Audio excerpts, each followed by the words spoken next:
고등학교를 졸업하고 할머니가 돌아가시게 되면서 생계를 위해서 지역 내 유명하다는 식당에서 일을 하게 되었어요. 처음에 식당 일을 할 때는 적응하기 어려웠지만 힘들 때마다 더 열심히 하려고 노력을 했어요. 처음에는 설거지만 했었는데 점점 적응을 하면서 홀에서 근무를 하고 마침내 사장님께서 음식을 만드는 것까지 알려주셨답니다. 그렇게 5년을 그 가게에서 일을 했습니다. 그러다 외국에 나가 살고 있었던 남편과 처음 만나게 되었어요. 남편은 국내로 취직을 하게 되면서 들어오게 된 것이었죠. 몇 차례 마주치다 보니 남편과 친해지게 되었고 결국 남편과 사랑을 하게 되었답니다. 비밀로 만남을 이어나가던 도중에 우리 두 사람에게 새 생명이 찾아오게 되었어요. 결국 혼전 임신으로 결혼을 하게 되었습니다. 처음에는 시부모님께서 결혼을 탐탁치 않아 하셨어요. 임신을 했기 때문에 어쩔 수 없이 결혼을 허락해 주시긴 했지만 저에게 곁을 내어주시진 않으셨답니다. 처음에는 임신을 했어도 결혼을 반대하셨지만 결혼하지 않고서도 낳겠다는 저의 말에 수락을 해 주셨거든요. 그러다 보니 초반에는 저에게 무척 냉담하게 대하셨어요. 가게에 출근을 해도 말을 시키지 않으실 정도였죠. 그래도 저는 시부모님을 저의 친부모님처럼 알뜰살뜰 챙겼어요. 저도 가족의 사랑이 고팠고 부모님이 생겼다는 것이 너무나 기뻤거든요. 임신을 한 몸이지만 매일같이 시부모님 가게로 나가서 매일 일을 도와드렸답니다. 저의 노력에 시부모님도 마음이 열리셨는지 어느 순간 저를 받아주시기 시작하셨어요. 결정적으로 시부모님이 저를 받아주셨던 이유가 있었어요. 시아버님이 지병이 있으셨는데 늦은 밤 홀로 가게를 정리하다 쓰러지셨던 적이 있었거든요. 그때 마침 제가 가게불이 켜져 있는 걸 보고 들어왔다가 시아버님을 발견하고 바로 병원으로 옮겨서 다행히 치료를 받으셨어요. 그때 이후로 시아버님 건강은 더 나빠지긴 했지만 그래도 생명을 살리게 되었다며 시어머님이 그때 이후로 저를 받아주셨죠. 저도 시부모님이 처음에 저를 탐탁치 않아 했던 것은 이해할 수 있었어요. 시부모님께서는 식당을 40년 동안 운영하셨고 늦은 나이에 남편을 낳아 애지중지 길러오셨어요. 남편이 하고 싶다는 건 다 해주면서 아끼고 아껴 키운 자식이었는데 갑자기 직원을 임신시켜 결혼을 한다고 하니 제가 더 마음에 들지 않았던 것이었죠. 그렇지만 저의 노력으로 시부모님은 인정을 해 주셨어요. 가게 서빙뿐만 아니라 음식을 만드는 것도 옆에서 도와드리고 재료 관리 등등 가게 전반적인 일을 도맡아 했답니다.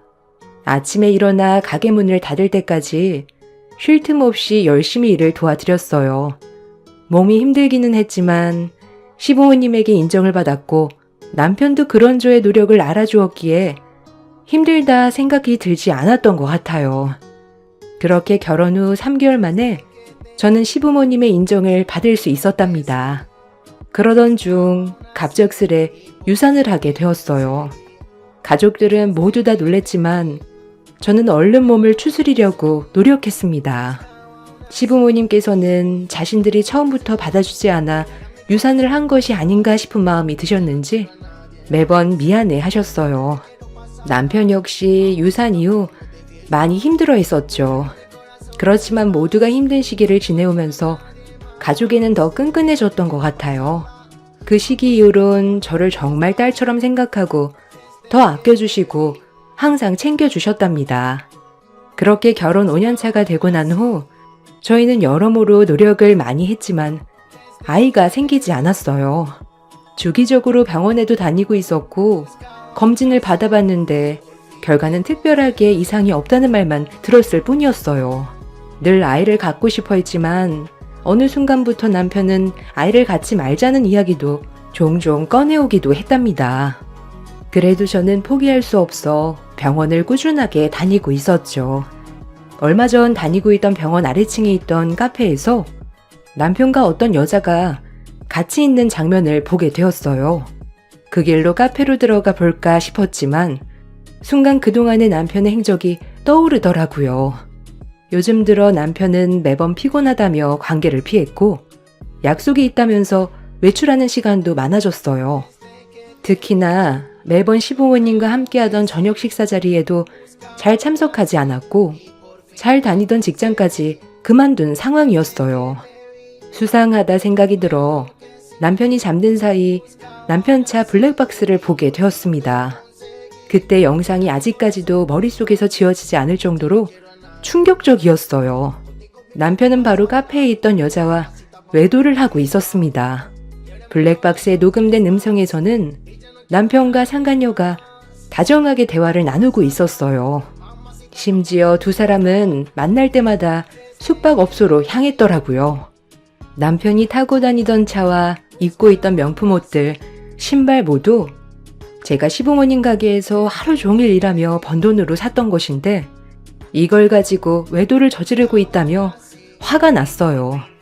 그렇지만 동시에 떠올랐던 것은 저를 누구보다 아껴주시는 시부모님이었죠. 블랙박스 영상을 보고 분노가 치밀어 올랐지만 어떻게 해야 할지 아무런 생각이 나지 않았어요. 한참을 영상을 보며 울다 집으로 돌아오니 많은 생각이 들더라고요. 남편이 외도를 저질렀다는 것은 너무나 분노할 만한 일이었지만 그동안 저는 시부모님과의 관계를 개선하기 위해 노력했을 뿐 남편과의 시간을 보낸 적이 없었더라고요. 얼마 전까지만 하더라도 제가 고생하는 것이 싫다며 좋아하는 아이도 포기하겠다고 말한 남편이었기 때문에 외로워 그럴 수 있겠다는 생각이 들기도 했답니다. 조금 더 생각을 해보자 다짐을 하고 그렇게 며칠을 그대로 지내게 되었어요. 남편은 끝까지 아무렇지 않은 듯 평소와 다름없이 생활을 하더라고요. 슬며시 카페에서 남편을 봤다며 이야기를 꺼내봤는데 남편은 잠깐 놀랄 뿐 이후에 아는 지인일 뿐이라며 대수롭지 않게 넘어갔습니다. 처음에는 남편의 외도를 알았을 땐 속으로 참을 수 있을 거라 생각을 했었는데 충격이 컸는지 밥을 먹어도 소화가 되지 않고 잠도 오지 않았어요. 며칠 만에 살이 쭉 빠질 정도로 건강이 나빠지자 시부모님은 저의 상태를 보고 심각하게 걱정을 하셨어요. 시영아, 요즘 무슨 힘든 일 있니? 에휴, 도통 밥도 잘 못 먹고 살도 계속 빠지는 것 같아. 무슨 일 있어? 아니에요, 어머님. 집 대청소를 한다고 무리를 했더니 몸살이 났나 봐요. 아이고, 시영아.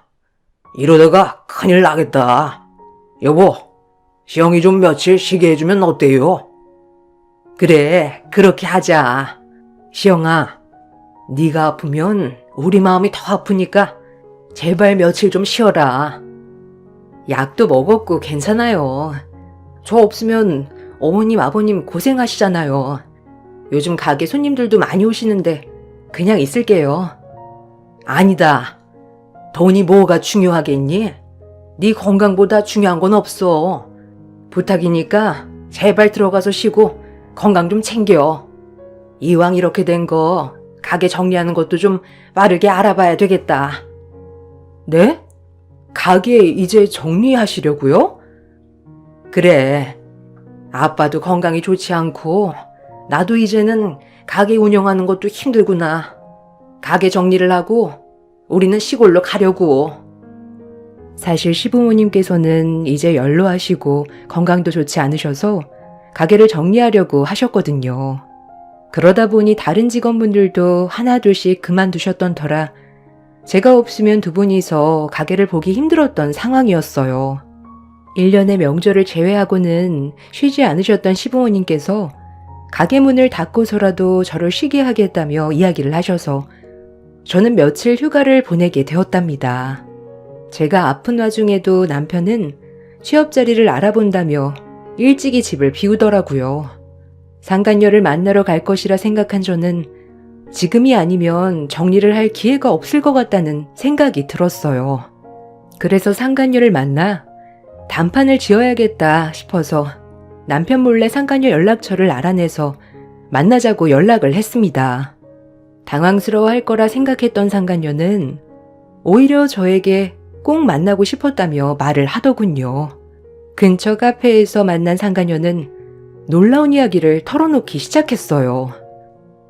진수씨, 기혼인 거 아시죠? 더 이상 만나지 않으셨으면 좋겠어요. 진수 오빠 아이를 가졌어요. 그동안 아이를 가지려고 노력해도 생기지 않았다면서요? 네? 아이를 가졌다고요? 남편도 알고 있어요? 오빠도 알고 있어요. 저희 이 아이 낳을 거예요. 그러니 그쪽에서 헤어져 주셔야 되겠네요.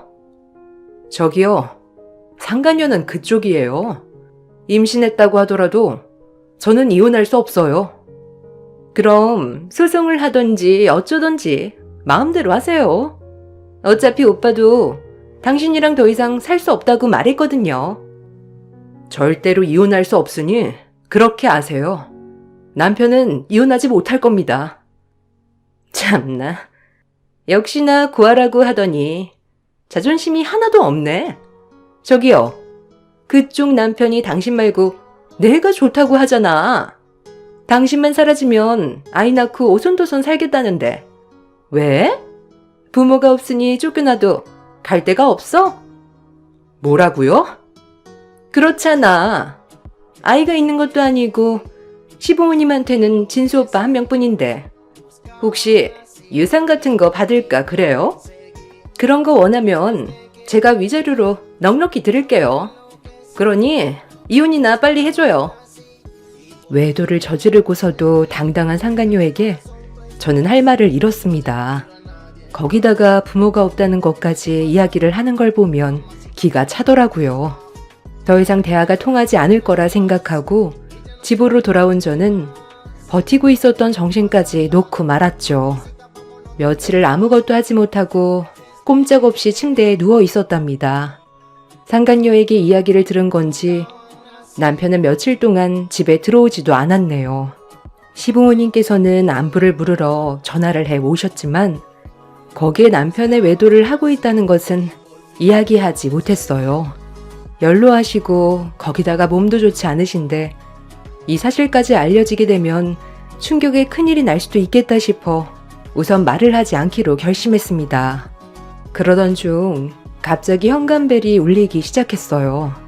올 사람이 없는데 하고 생각하며 문을 연 순간 그 앞에는 시부모님이 음식을 바리바리 싸가지고 오신 걸 발견했답니다.